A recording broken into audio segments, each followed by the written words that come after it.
မင်္ဂလာပါဒီချိန်မြို့တော်ကျွန်တော်ပြောမင်းပါ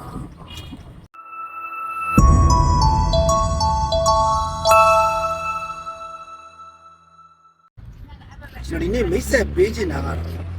ကျွန်တော်အနေနဲ့3မိနစ်ညဝင်ဒီချိန်မျိုးဆိုတဲ့ဒီတော့ပါလေး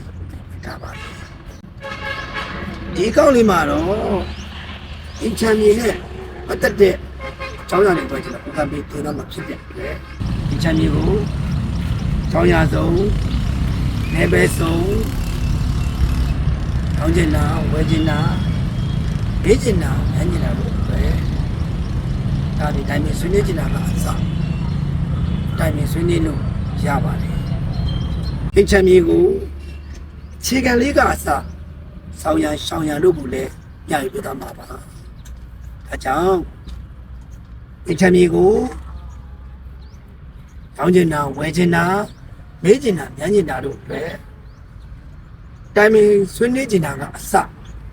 တိုင်မင်ဆွေးနွေးလို့ရပါတယ်ဒီချမ်းမြေကိုရောင်းမဝယ်မဖြစ်အောင်ဒီချမ်းမြေရဲ့ဈေးတန်တန်နဲ့ဈေးမမှန်လေးတွေရရှိသွားအောင်ပါကျွန်တော်တို့ရဲ့3မိနစ်မြောက်ဝင်ဒီချမ်းမြေကတာဝန်ယူ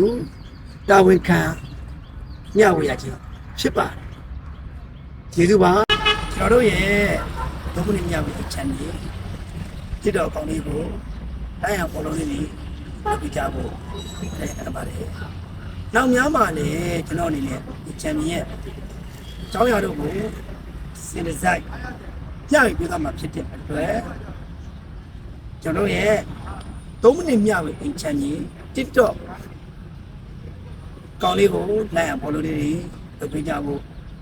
ပြလိုက်ရခဏညပါတယ်ကျေးဇူးပါကျွန်တော်ကတော့လိုင်းသားရအင်ချန်ကြီးကျူးဆောင်တော့ပြပါ